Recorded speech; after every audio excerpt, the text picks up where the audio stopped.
사랑하는 성도 여러분, 하나님의 행복을 전하는 전은호입니다. 제가 오늘 이 젖자리에서 설교하기 위해 많은 고민과 생각을 가지고 있었는데요. 담임 목사님께서 첫 설교는 간증으로 해야 된다고 말씀해 주셔서 제가 하나님께 받은 은혜를 여러분들과 나누며 또 제목과 같은 행복의 바이러스, 그 바이러스에 대한 이야기, 그리고 하나님께 저한테 주신 이름의 은혜와 사명을 여러분들과 나누길 원합니다. 여러분, 행복 바이러스라는 이야기를 우리가 많이 들어봤습니다. 왜 바이러스라고 했을까요? 여러분, 감기를 걸리시면은 옆에 가까이 가게 되면 그 감기를 어떻게 되죠? 넘겨받거나 같이 아프게 되거나 영향력을 받게 되죠. 이와 같이 행복 바이러스와 같이 행복하고 긍정적인 있는 사람이 주변에 있다면 아무리 힘들고 어려워도 삶의 영향력이 변하게 된다는 그런 말에 행복 바이러스라고 많이 사용하고 있습니다. 제가 차세대 사역을 하면서 많은 청소년들과 청년들한테 이 질문을 합니다. 너희는 지금 행복하고 있니? 너의 마음 안에 하나님이 주신 행복이 있니? 그 질문을 꼭 상담을 할 때에 질문을 합니다. 근데 많은 학생들이 그 질문에 답을 못 합니다. 그 뜻은 그 학생 마음 안에 행복이 아닌 다른 곳으로 가득 차여 있겠다는 표시라고 우리는 알 수 있습니다. 여러분, 모두가 다 코로나 때 많이 힘드셨죠? 학생들도, 청소년들도, 청년들도 많이 힘들었습니다. 시간이 멈추고 학교도 갈 수 없고 자기가 즐겨 했던 모든 것을 멈추게 되는, 그래서 학생들이 뭘 할지 몰라 방황하고 있던 시기가 바로 코로나 시기였습니다.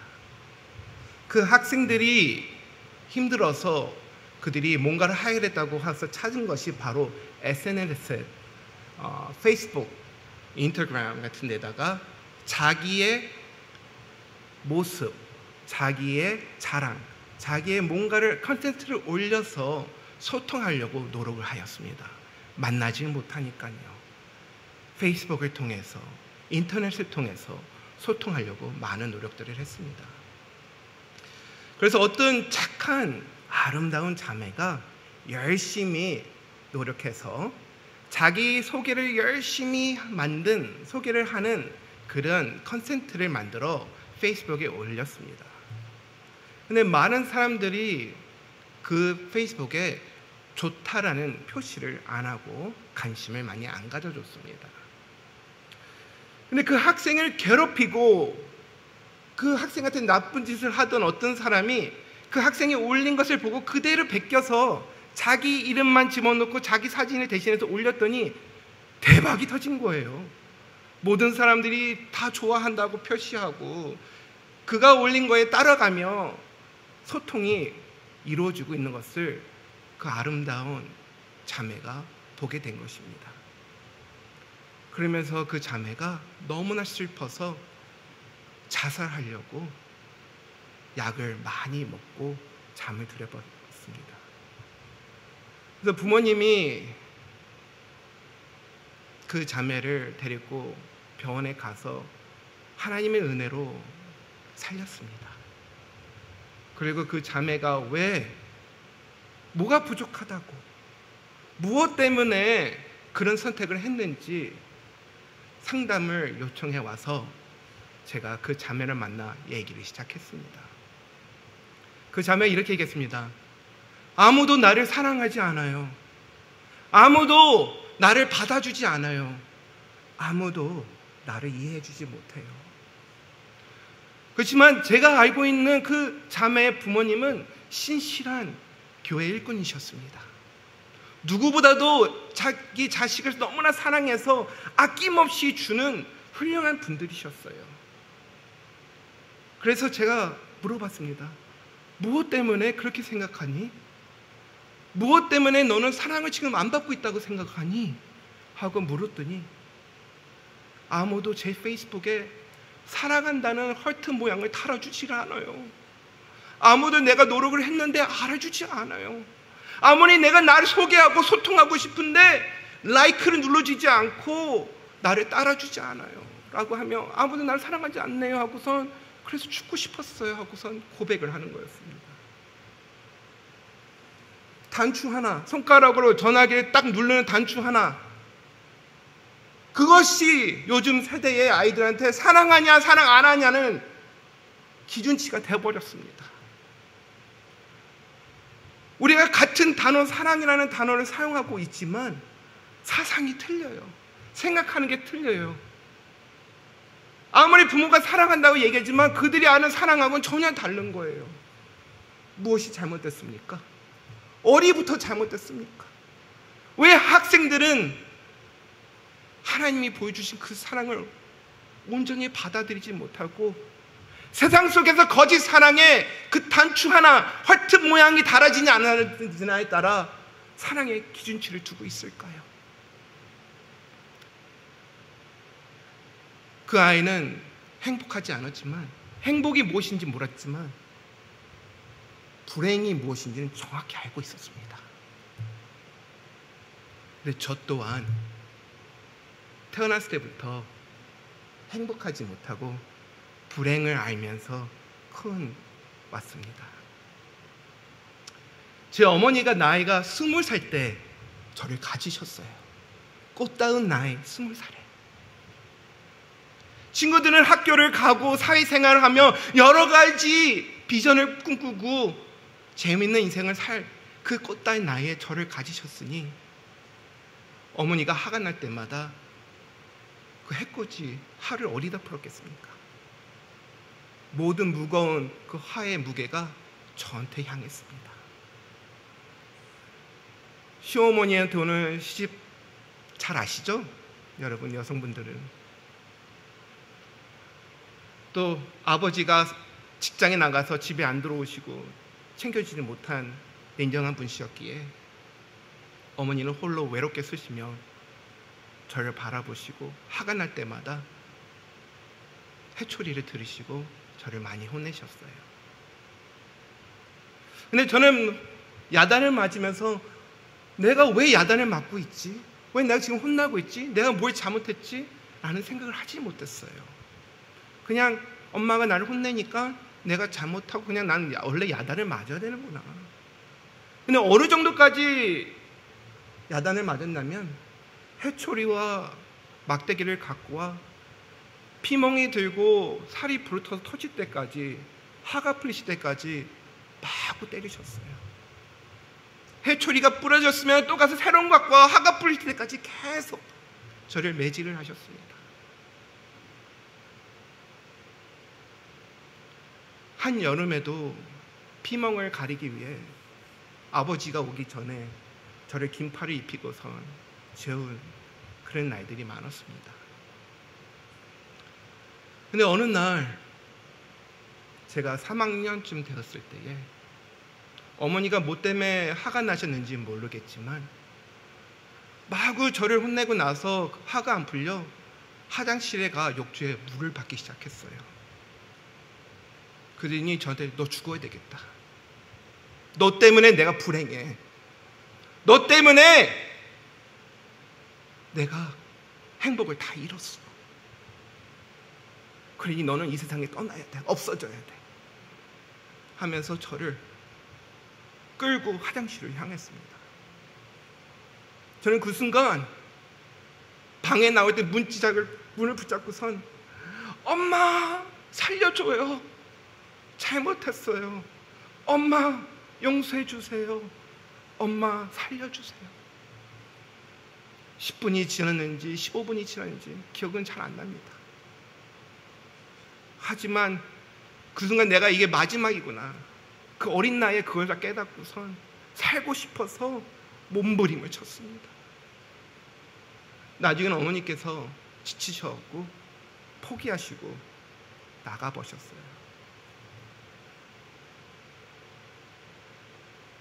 마음속에 상처와 배신감과 복잡한 생각으로 가득 차 있었고, 아버지는 깨진 가정을 지키기 위해 미국으로, 북미로 이민을 가기로 결정을 하셨습니다. 그래서 제가 초등학교 5학년 때 이민을 가기로 한 것이, 미국으로 오고 싶었지만 캐나다로 갈 수밖에 없어 캐나다를 가게 되었습니다. 캐나다 가서 6학년에 들어갔는데 학교에서 동양인 학생이 2명밖에 없었어요. 그게 저와 제 동생이었습니다. 그러다 보니 학교에서 같은 반 아이들한테 괴로움을 당하는 거예요. 영어도 못하지, 새로운 데 와서 친구도 없는데, 외로운데, 힘든데. 학교에서는 동물원에 있는 동물 취급을 받고 있으니 얼마나 힘들었겠습니까? 그러다 갑자기 어느 순간 사춘기가 찾아왔습니다. 내 안에 있는 아픔과 화가 막 치밀어 오르는데 어떻게 할 줄 모르는 거예요. 부모님이라도 잘 전착하셔서 좋은 환경을 만들어주시면 고맙겠는데, 부모님 또한 이민 생활이 어렵다 보니 렌트비 작은 곳을 찾기 위해 1년에 한 번씩 이사를 다녔어요. 그래서 제 기억에는 고등학교 때 이사를 매년 하다 보니 학교를 4군데나 다녔어야 됐습니다. 한참 공부를 할 나이에 학교를 매년 옮기는데, 그것도 방학 때 옮기는 게 아니라 학교 중간에. 사춘기, 언어 문제, 깨진 가정, 부모님한테 오는 배신감, 상처. 저는 진짜 불행했습니다. 그래서 제가 진짜 사모했던 거는, 나 진짜 행복이라는 게 뭔지 좀 알고 싶다. 이 어려운 환경에서 벗어나서 떠나서 딴 아이들처럼 그냥 평범하게 살고 싶다. 그게 제 소원이었어요. 그러고서 어느 날 어머니께서는 저한테 한마디도 안 하시고선 집을 나가버리셨어요.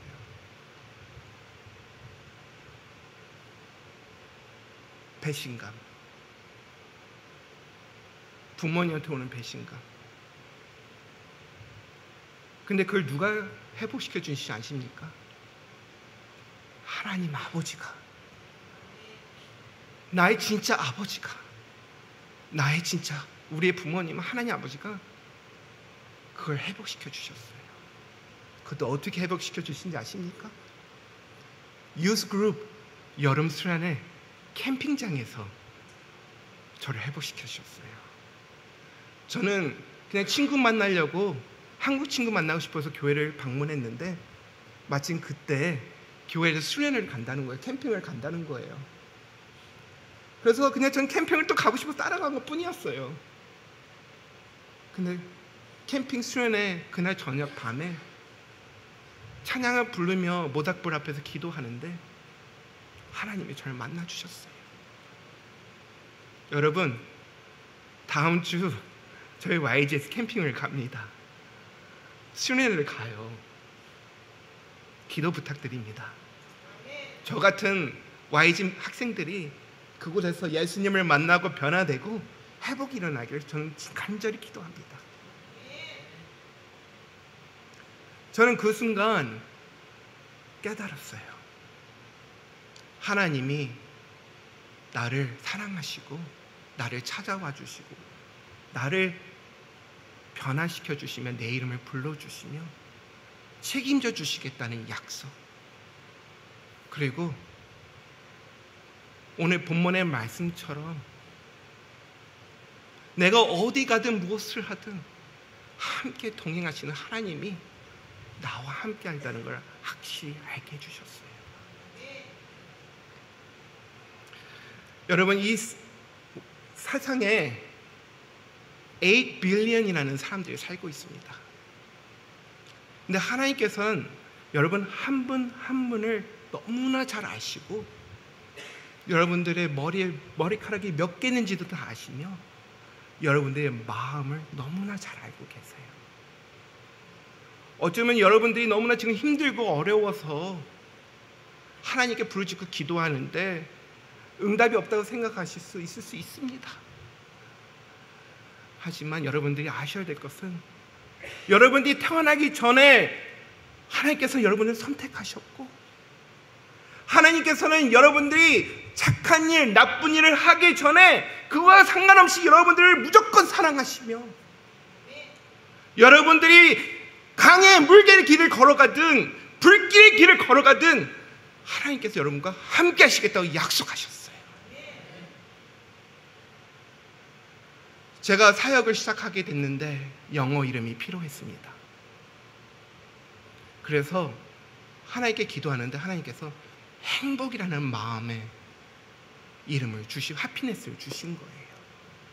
그래서 이름을 하피네스로 했습니다. 그러다 보니 많은 분들이 제 한국 이름을 은호라고 부르지 않아주시고 그냥 행복 목사님이라고 불러주신 거예요. 왜냐면 학부모님이랑 학생들은 혼란이 있는 거예요. 학생들은 하피네스 파스터 하는데 학부모님들은 은호 목사님 하니까 헷갈려. 우리 그냥 행복 목사라고 통일하자. 그렇게 돼서 시작이 된 겁니다. 그래서 많은 분들이 행복 목사님 하고 저를 불러주시는데 근데 제가 항상 행복하지는 못해요. 저도 인간이다 보니 배고프면 너무 배고파서 막 마음이 힘들 때가 있고 슬프면은 울고 싶기도 하고 지치면은 자고 싶기도 하고 합니다. 24/7 행복하지 않아요. 그리고 내가 힘들고 지쳤는데 옆에서 행복 목사님 하고 누가 불러주면은 정신이 발짝 듭니다. 맞아. 내가 지금 행복해야 되는데 내 이름대로 내가 지금 삶을 살아야 되는데 왜 내가 지금 이러고 있지? 하며 하나님께 회개 기도하고 하나님 저한테 능력 주시옵소서. 제 이름을 불러주시고 함께 하신다고 약속하여 주셨는데 이 어려운 순간에도 이것을 모두 이기게 해주시고 지나가게 하여 주시옵소서 하고 기도하면서 행복 다시 찾습니다. 그러니 저를 볼 때마다 꼭 행복 목사라고 불러주세요. 오히려 그게 저한테 행복 바이러스가 되고 여러분들한테 그 행복을 전해줄 수가 있습니다. 저는 저 혼자 행복해지고 싶은 게 목적이 아니라 저와 함께하는 모든 사람들, 특히 우리 사랑하는 성도님들, 내가 사랑하는 우리 YG 학생들이 모두 행복해졌으면 좋겠어요. 이것이 저의 삶의 비전입니다. 혹시나 제 이름 때문에 어려움을 주고 혼란을 줬다면 죄송합니다. 하지만 우리 다 같이 행복 바이러스를 옆에 사람들 전해주지 않겠습니까? 사역을 하면서 아이들의 변화되는 모습을 보면서 너무나 행복했습니다. 세상에서 줄 수 없는 행복, 다른 인간이 사람이 줄 수 없는 관계의 행복, 만물의 하나님 창조주신 하나님이 나와 함께 하는데 하나님이 주신 행복과 세상 행복을 어떻게 비교할 수 있겠습니까? 하나님이 주신 사역이 점점 열려지기 시작하였습니다. 교회에서만 사역을 한 것이 아니라 나중에는 크게 외부에서도 사역을 하게 되었습니다. 코스타에서도 진행팀장으로 섬기고 또 지킴 선교대에 나가서 3,000명, 5,000명 모이는 학생들이 모이는 그런 집회에 외부 진행팀장으로도 사역을 하였습니다. 열심히 사역하고 뛰어가다 보니 하나님께서 더 행복하게 저를 만들어주시네요. 그 사역지에서 어떤 아름다운 자매를 만나게 되었어요. 저는 어떤 분이 저를 데리고 와 큰일 났어요. 빨리 행복 목사님 의료실을 가보세요. 그래서 저는 무슨 일이 터진 줄 알고 막 급하게 그곳에 갔습니다. 그러니 거기에서 선배 목사님이 저를 딱 데리고 오시더니 여기 앞에 있는 자매한테 전화번호 주고 받아 그러는 거예요. 근데 그 자매가 너무 아름다워서 어떻게 해야 되지 하고 쳐다보고 있는데 그 자매님이 전화번호 드릴까요? 먼저 그러는 거예요. 그래서 네 주세요 하고선 그 전화번호를 받고 선교대회 마친 후에 다시 집에 돌아가 카톡으로, 이메일로 연락을 시작했습니다. 서로 연락을 주고받다가 확신이 있었습니다. 아, 하나님이 인도하시고 하나님께 주신 짝이구나. 그래서 7번째 만나는 날이 저희 결혼식이 되었어요. 12월에 있었던 선교대회에서 10월 달에 결혼식까지 7번 만났는데 10개월 동안 서로 확신하고 믿음으로써 선포하고, 또 내가 사역자야라는 것을 알면서도 제 아내는 감사함으로 함께 가겠다고 하였습니다. 그래서 10월 달에 결혼을 하고서 제가 미국에 살고 있던 아내와 같이 집을 합쳐야 되니까 캐나다에서 미국으로 오게 된 것이었습니다. 하나님을 만나기 전에 너무 불행해서, 너무 힘들어서 살고 싶어요. 엄마 살려주세요. 신이 있다면 나 좀 살려주세요 하고 불었던 그 부르짖음이 이제는 하나님 너무나 행복해요. 하나님 절 살려주셔서 감사합니다. 이제 내 사명은 행복을 전하며 하나님을 만나지 못한 그 차세대들, 젊은 친구한테 내가 알고 있는 행복을 전하고 싶습니다. 그 기도를 할 때에 하나님께서 우리 누장에 저를 보내주셨어요. 그래서 저는 확실합니다. 내 사명은 이곳에서 행복을 전하는 거예요. 함께 동참하지 않으시겠습니까? 교회의 미래는 우리 차세대들입니다. 이민교회가 요즘 많이 어렵죠. 학생들이 교회를 떠나고 있어요. 차세대 하는데 진정 차세대가 무엇입니까? 위기가 10년 안에 온다고 저는 생각해요. 지금 우리가 뭘 하지 않으면요, 우리가 갖고 있는 하나님의 행복을 그 아이들한테 주지 않으면요, 미래가 보이지 않아요. 부탁드립니다. 우리 YG뿐만 아니라 교육부서 전체에 관심을 가져주시고요, 도움의 손길이 필요합니다.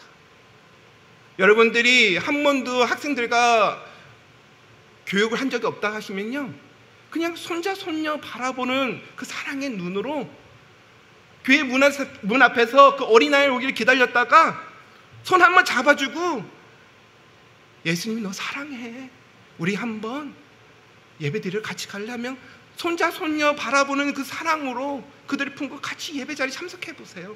다른 거 없습니다. 그들이 진정 행복을 느낄 때에 변화가 일어나거든요. 여러분, 9월달이 교육부서에서는 1월달입니다. 새 학기 시작하면 새 출발을 해요. 이번 새 학기 때 많이들 내려와 주시고요, 많이 섬겨주시면 너무나 감사하겠습니다. 여러분, 오늘 본문을 정리하겠습니다. 2절에 보면은 어딜 가든지 지나갈 때 너와 함께 하다고 있습니다. 지날 때에, 건널 때에. 근데 이걸 영어로 볼 때 보면은 if가 아니에요. when이에요. when. If you cross가 아니라 when you cross. 우리 앞에 문제는 항상 기다려주고 있습니다. 피할 수가 없어요. 근데 여러분, 그 문제 혼자 걸어가길 원하십니까? 아니면은 그 모든 문제를 해결할 수 있는 하나님과 함께 하시길 원하십니까? 하나님이 여러분들과 함께 하시길 원하시며, 또 그 하나님과 함께 할 때에 하나님께서 허락하신 그 은혜와 행복으로 여러분들이 회복하고 일어서길 원하십니다. 오늘도 우리가 이 시간 하나님 앞에 나와, 하나님 제 이름을 불러주세요. 저를 기억해 주세요. 저를 봐주세요. 내가 너를 지명하고 불렀나니 너는 내 것이다. 하나님, 저 하나님의 것이에요. 하나님 제 앞길을 하나님께 책임져 주세요. 하나님께서 여러분들한테 저뿐만 아니라 새 이름을 여러분한테도 주셨어요. 그 이름이 뭔지 아십니까? 그리스도인 이름이라는 그 이름을 여러분한테 다 주셨어요. 우리는 세상과 구별되어 있고 하나님의 것이라는 것이며, 우리의 신앙과 삶은 예수님 중심에서 시작을 해야 된다는 것이에요. 여러분들은 갖고 있는 그 그리스도의 이름답게 신앙생활을 하며 함께 아름답게 행복을 누리는 이 공동체를 만들어 가기를 부탁드립니다. 여러분, 우리가 그리스도인을 살아갈 때에 아이들한테 해야 될 것은 예수님의 사랑을 전하고 예수님의 사랑으로 그들을 세우며 예수님의 이름을 같이 높여지기 위해 노력을 해야 된다고 저는 이 시간에 강조하고 싶습니다. 그것이 우리 차세대 사역에 가야 될 방향이며 우리가 함께 노력해야 될 것이라 저는 믿습니다. 이 시간 기도할 때에 하나님 제 이름을 불러주시고 제가 그리스도인답게 살게 해주시며 예수님의 사랑을 전하고 예수님의 사람을 만들어 세우고 예수님의 이름만 높여드리는 그리스도인이 되게 하여 주시옵소서. 그 사명을 감당하게 해 주시옵소서 하며 기도하길 원합니다. 기도하겠습니다.